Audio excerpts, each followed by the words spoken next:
Voltamos com a nossa conversa com o jornalista e escritor Rafael Fontana. Bom, Rafael, no primeiro bloco a gente falou um pouquinho sobre algumas histórias mais de curiosidade, né, que você passou na China. E agora eu queria entrar no outro ponto que você até citou no primeiro bloco, que é a questão do racismo. Inclusive com anúncios de vagas de emprego lá determinados ali só para brancos. Queria que você comentasse um pouco sobre isso. Rodrigo, isso de fato acontece. É uma situação muito chocante mesmo, e latente na China. Faz parte do dia a dia.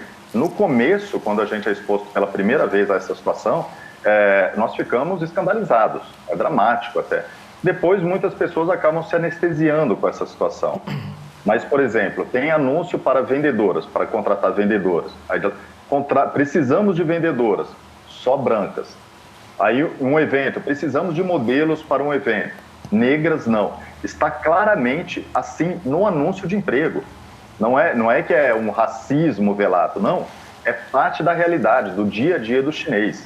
Até alguns africanos tentam falar alguma coisa, aqueles que moram, os poucos que moram na China, mas não adianta nada, não faz parte da realidade deles, não existe nada na lei que os impeça de fazer isso. Até hoje, né, eu parei de usar o WeChat por conta da espionagem do governo chinês. Eu tive que trocar de aparelho porque eles estavam me seguindo em tudo que é canto. Mas no WeChat, até agora, o ano de 2021, por exemplo, eu via anúncios como esses. Para eles é completamente normal. Para nós é chocante, claro, né? Nós que dizemos o Brasil é um país racista, não, isso é uma inverdade, né? O Brasil é um país miscigenado e que existem algumas pessoas completamente fora da realidade que são racistas. A China não, é um país genuinamente racista. Os chineses, os asiáticos de uma forma geral, daquela região, principalmente indo mais para o norte da China, para a Coreia e também algumas regiões do Japão, eles desconsideram pessoas, os próprios asiáticos que têm a pele escura. Não são só africanos, negros, não. O problema é a pele escura. Às vezes, asiáticos do sul da Ásia, que são mais morenos, também são discriminados. E sobre a religiosidade, né? Eu sei que você fala no livro que muitas vezes foi a missas lá na China, rezadas em chinês mesmo, ou em inglês, enfim. Como é que isso é tratado lá? Inclusive, você chegou a levar estudantes, né, com você na missa, né? Correto. Na verdade, durante todo o tempo que eu estive na China, tanto em Shijiazhuang quanto em Pequim, eu frequentava as missas todos os domingos. Em Shijiazhuang, quando eu descobri a igreja lá, primeiramente, eu frequentava a missa em chinês, até eu descobri que existia uma missa em inglês aos domingos, né? Era uma raridade para aquela realidade de Shijiazhuang, com pouquíssimos estrangeiros, existia uma missa em inglês ainda, mas durante um semestre, durante 6 meses, eu frequentei a missa em chinês, ela ficava lotada, era sábado no fim da tarde. Era muito interessante. E nessa missa que uns chineses começaram, estudantes chineses, eles queriam me acompanhar. No começo eu entendia que era só a curiosidade deles mesmo. Depois eles acabaram praticamente se organizando em grupos, né? Era uma pequena excursão para eles conhecerem um templo. Mas certamente ali havia alguns relatos sobre a minha conduta, por exemplo, no fim de semana. Eles estão tentando te vigiar o tempo todo. E para eles a religião, o professor que tem a religião lá não é muito comum, né? Eu era o único dos professores, né? Havia, por exemplo, na missa de domingo, havia muitos estudantes africanos, né? E havia também algumas pessoas de outras profissões. Eram poucos estrangeiros morando nessa cidade, mas eu era o único professor que frequentava a missa, né? Então eles queriam saber o que eu fazia no fim de semana exatamente. Mas nessa cidade de Shijiazhuang ainda existe uma presença da Igreja Católica. Como é uma cidade mais próxima de Pequim, da capital, ainda existe essa tolerância, mas nós não vemos isso muito comumente no interior da China. Há muita repressão também lá, a questão da religiosidade, né? É um Estado ateu, né? O Partido Comunista domina um Estado ateu, e aí acho que também se encaixa um pouco os uigures. Eu queria que você explicasse também isso sobre os campos de concentração na China. Perfeitamente. O Estado chinês, né, como Estado, o que ele chama que é o socialismo com características chinesas, é um Estado ateu, não é laico, né? O Estado laico é aquele que você não vai incentivar nenhuma religião, é desligada das religiões. O Estado ateu, ele combate as religiões, e quaisquer que sejam as religiões. Por exemplo, o budismo na China. O budismo mesmo não é tolerado. Você pode frequentar, existe ainda muitos templos budistas, você pode frequentá-los, mas você não deve divulgar que você frequenta. Você não deve convidar outros chineses a ingressarem na sua religião, na sua fé. E a perseguição maior, é claro, se dá a religiões que não são originárias ali do Oriente, né? No caso, principalmente do judaísmo, do cristianismo e do islamismo. Os uigures, que no começo eles eram maniqueístas, né? Eles eram mais ligados às religiões indianas, no século X eles se tornaram muçulmanos. E a perseguição é muito rígida, é atroz. Hoje, pelo menos 1 milhão de uigures vivem em campos de concentração na China, na província de Xinjiang. Considerando que deve ter ali naquela região, o cálculo do governo é que 13 milhões de muçulmanos vivem naquela província, então 1 a cada 13 está dentro de um campo de concentração. Esse é um número muito alto e abominável, porque neste momento, nós estamos em 2022, século XXI, nós estamos vendo campos de concentração. E o mundo, a maior parte do mundo, de fato, não sabe o que está acontecendo, e os que sabem se calam. Se calam. Era uma informação que ninguém tinha 5, 6 anos atrás. Hoje, você consegue pesquisar e encontrar. O governo chinês escondeu durante muito tempo, depois as imagens começaram a surgir, não tinha mais como esconder. O que você faz? Como sempre, você inventa uma narrativa sobre aquilo. Né? Segundo o governo chinês, não são campos de concentração, são centros de reeducação. Mas, na verdade, eles funcionam, operam exatamente como os campos de concentração da Europa na Segunda Guerra Mundial. Você falou também do primeiro bloco, meio en passant, sobre o crédito social, né? E se a gente pensar na realidade, nesse esquema, entre aspas, de Big Brother que a China vive, acompanhando cada cidadão que mora lá, esse crédito social, assim, irrompe mesmo a convivência até com o cidadão, né? Exato, você passa a se comportar como uma pessoa que está sendo avaliada o tempo todo, né? Você perde a sua humanidade, você perde a sua autenticidade, porque você sabe que está sendo julgado por quem está ao seu redor o tempo todo, pela sua família, né, pelos seus parentes, pelos seus vizinhos, pelas pessoas da sua comunidade, da escola dos seus filhos, ou então estudantes que compartilham com você, os mais jovens, né, que estão na escola ou na universidade, estão sendo julgados e pontuados constantemente. Então, isso não tem como funcionar no longo prazo, é uma tentativa de robotizar as pessoas e não tem, o ser humano não ele nasce com o desejo de liberdade sempre, né? Uma pessoa que nasce escrava, ela vai lutar a vida inteira por liberdade. Uma sociedade que esteja escravizada de alguma forma, ela também vai lutar por liberdade. Neste momento, os créditos sociais estão funcionando, estão ajudando o governo chinês. Mas eu acho que não tem como uma sociedade viver assim. E pior, nós estamos vendo países de outras regiões do mundo, de outros continentes, adotarem o mesmo sistema, né? A partir do momento que você cobra que o cidadão esteja vacinado e isso está no seu aparelho celular ou algum aparelho que você carrega, você está sendo monitorado também. Eu queria que você explicasse um pouquinho mais o programa, porque é um programa que equivale a pontos, né? Se a pessoa faz determinada coisa, ela ganha pontos. Se ela prejudica o partido, ela perde ponto. É mais ou menos isso, né? Exatamente. Vamos colocar que seja de 0 a 10, tá? É outra pontuação, mas vamos colocar que seja de 0 a 10. Você começa com a pontuação máxima, mas você vai perdendo pontos de acordo com o seu comportamento. Quando você faz alguma coisa que de fato desagrada ao governo, você perde ponto. Quando você faz alguma coisa que não é muito socialmente aceita, você também perde pontos. E o que acontece é, como nós vimos já na ficção, por exemplo, a pessoa que perde ponto, ela tenta recuperar agradando as demais pessoas. Claro, é a única forma, porque quem distribui esses pontos são as pessoas da sua convivência ou órgãos do governo. Então você vai tentar agradar alguém, você acaba perdendo mais pontos. Como é que isso funciona? Por exemplo, eu perdi pontos, mas eu quero agradar as pessoas do meu trabalho. O que eu faço? Eu vou comprar presente e distribuir para todo mundo. Só que eu estou sem dinheiro. Eu pego um empréstimo no banco, compro os presentes aí depois eu não consigo pagar o empréstimo. Ou seja, eu vou perder mais pontos, porque eu não paguei o empréstimo.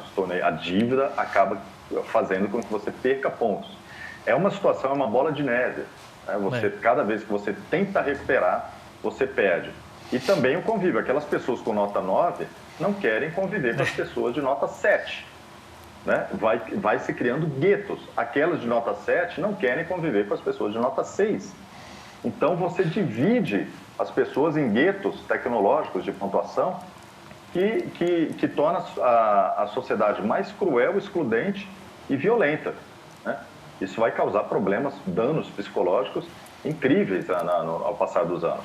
Né? Então, é uma experiência ainda, porque ela começou, ela é muito recente, ela se tornou obrigatória em 2020, antes era voluntária, a partir de 2020 esses pontos começaram a contar. Então, nós estamos em 2022, é muito recente para saber o estrago que isso vai provocar numa sociedade inteira.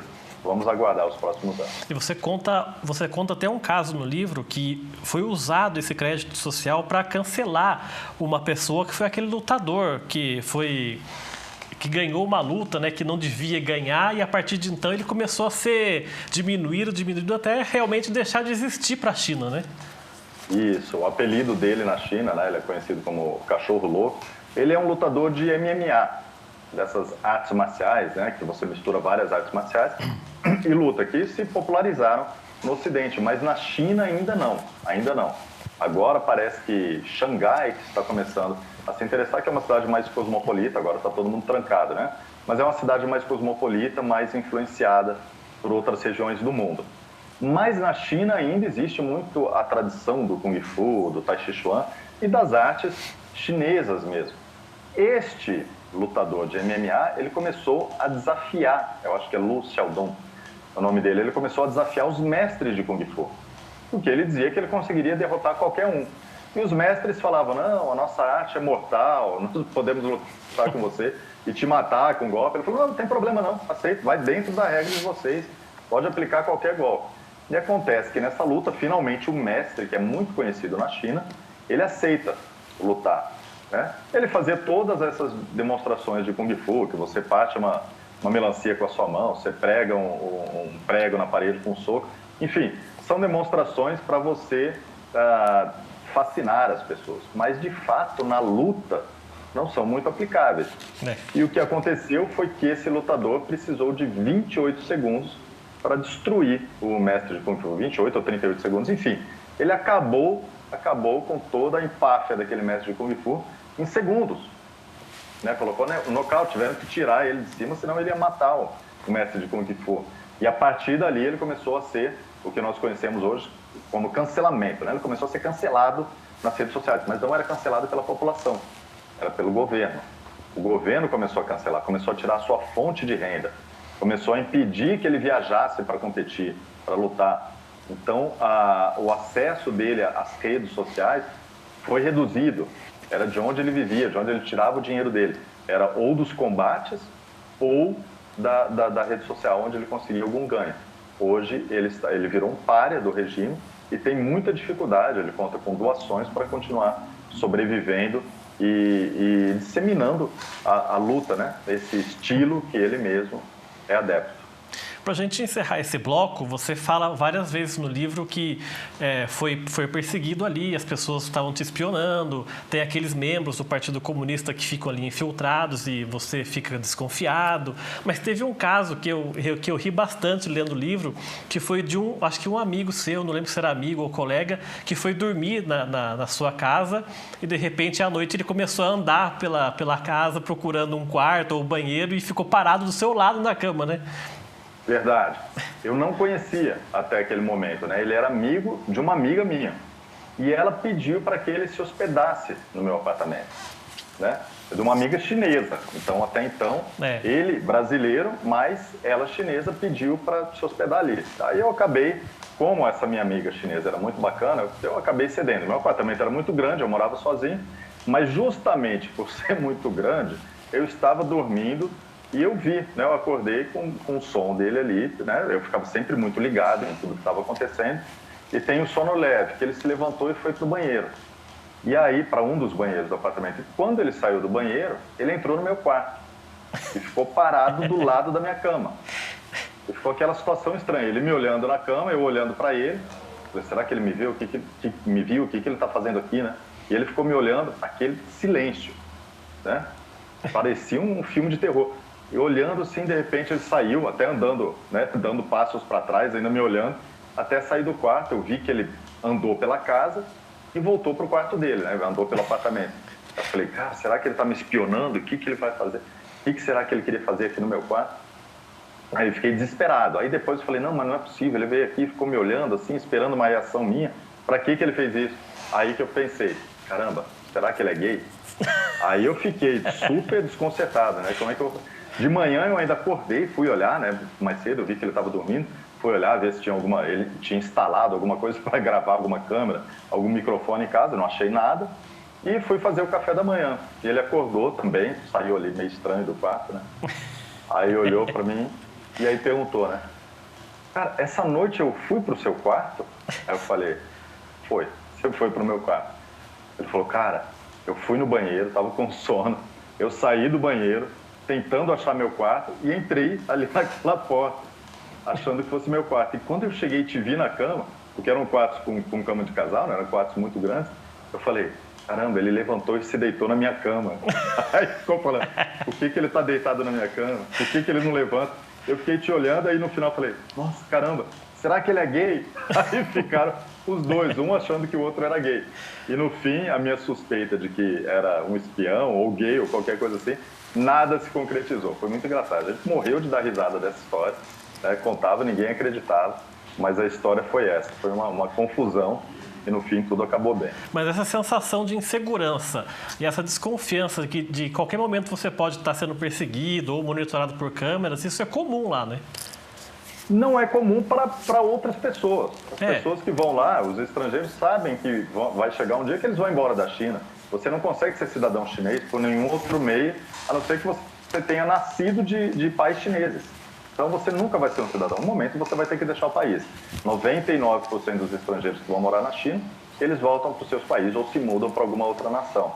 Então as pessoas não estão muito preocupadas, estão levando a sua vida, sabem que vão embora e não dão muita atenção para a ditadura. Eu estava lá incomodado com a situação da China no mundo, né? Com esse papel expansionista da China hoje no mundo, imperialista como ela nunca foi. E agora com Xi Jinping ela é. Então, como eu estava colhendo informações, aí sim eu me sentia vigiado, espionado, por a maior parte do tempo. Não o tempo todo, mas a maior parte do tempo. A maioria dos estrangeiros que moram lá não tem esse tipo de sensação que eu tive. Tá certo, vamos fazer então mais um intervalo aqui. O Gente em Destaque volta daqui a pouco, até já.